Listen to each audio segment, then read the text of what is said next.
बनारस का नाम सुनते ही आपके मन में सीढ़ियों वाले घाट, घाटों पर बने मंदिर, माथे पर तिलक लगाए भोलेनाथ का नाम जपते श्रद्धालु, ये सभी ख्याल एक सिरे से आपके मन में दौड़ जाते होंगे। और इन सब अनुभूतियों की डोर को जो एक साथ पिरोती है, वो है गंगा।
गंगा सिर्फ एक नदी नहीं, ये एक जीवन की धार है।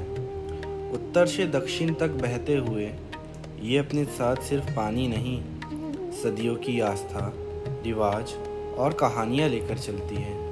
गंगा का हर लहराता बूंद एक नई परंपरा को जन्म देता है। कोई इस धार में पवित्रता ढूंढता है, कोई इसके किनारे अपनी जिंदगी का सहारा। गंगा के तट पर हर चेहरे की अपनी कहानी है।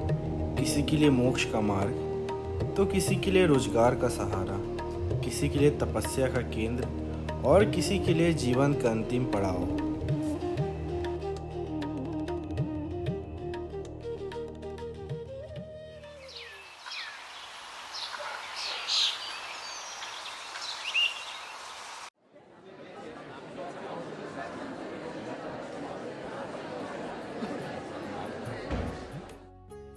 यहाँ हर व्यक्ति की प्रार्थना अलग है, पर आवाज एक ही नदी में मिल जाती है। आस्था यहाँ सिर्फ कहीं नहीं जाती, जी जाती है हर सांस, हर स्पर्श में। कुछ हाथ छोड़ने आते हैं तो कुछ थामने, पर नदी दोनों को बराबर स्वीकार करती है। गंगा के किनारे हर चेहरा अपनी एक कहानी लाए बैठा है। किसी के हाथ में फूल है, किसी के दिल में अधूरी सी प्रार्थना। रीत, परंपरा, सोच सब अपने अपने रंग में चमकती है।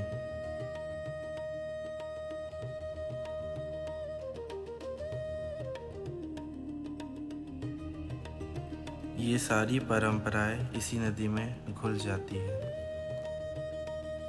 इन नाव पर सिर्फ लोग नहीं, किसी परिवार का भविष्य भी सफर करता है। नदी उनके लिए रोजगार नहीं, एक रिश्ते जैसा है। तो पहले से ही माता है हमारे पूर्वजों के टाइम से, तो आज उनको ही जब माता है तो हमारी भी माता हुई। बहती धारा इनके लिए समय की तरह है, कभी तेज कभी धीमी, पर हमेशा साथ चलने वाली है। यह काशी की तीर्थों की मृत्यु होगी, वो मोक्ष की प्राप्ति करेंगे। दुनिया पे जो सदा पहले से ही बचे हुए उनको मोक्ष की प्राप्ति है, उनको मोक्ष पा चुके हैं। जब मरे तो उनकी आत्मा जो है मोक्ष ही सीधा प्राप्त होगी। और जो बाहर से लोग आते हैं अपना कि हम सोचते हैं कि काशी में अपना मर जाने के बाद हमारी इधर में मोक्ष हो जाए, उनको भी मोक्ष मिलती है। तो अपना इधर में रहते हैं, साल 2 साल 4 साल रहते हैं, जब उनकी डेट होती है उनको भी मोक्ष मिल जाती है।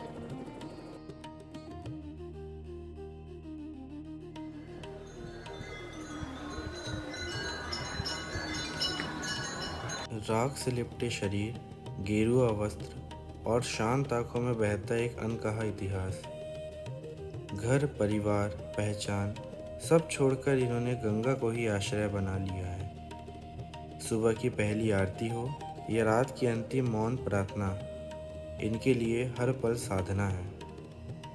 इनके मंत्रों की ध्वनि से सिर्फ आस्था नहीं, बल्कि उस अंत की खोज है जो हर मनुष्य छूना चाहता है।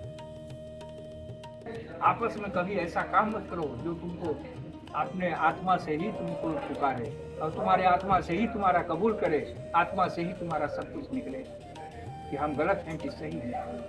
आप नहीं बोलेंगे, लेकिन आत्मा तो बोलता है, उसी को परमात्मा बोलते हैं। परमात्मा क्या है? आदमी बोलता कि ये चीज नहीं होना चाहिए, आत्मा जो बोलता है वो करना चाहिए।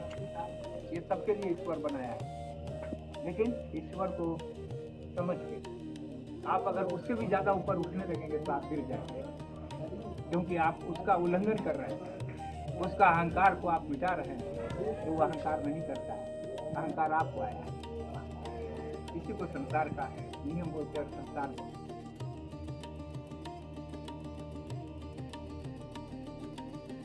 शाम ढलते ही नदी का माहौल बदल सा जाता है। लोग दूर दूर से घाट पर पहुंचते हैं, मानो इस रोशनी का इंतजार कर रहे हो। जैसे ही पुजारी दीपक उठाते हैं, घंटी और शंख की ध्वनि पूरे किनारे को जीवित कर देती है। और यही इस जगह की सबसे बड़ी ताकत है। चाहे बारिश हो, आंधी हो या कोई आपदा, गंगा आरती कभी नहीं रुकती। आस्था की यह लौ हमेशा जलती रहती है। और फिर गंगा के किनारे का एक और सच सामने आता है, मणिकर्णिका।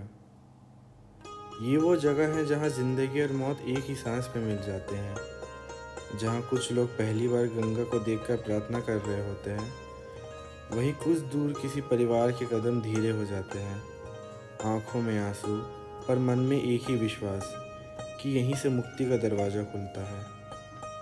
यहाँ फूकती लकड़ी की आवाज़, मंदिर की घंटियाँ और गंगा की लहरें सब मिलकर एक साथ याद दिलाती है कि समाप्त होना भी जीवन का एक रूप है।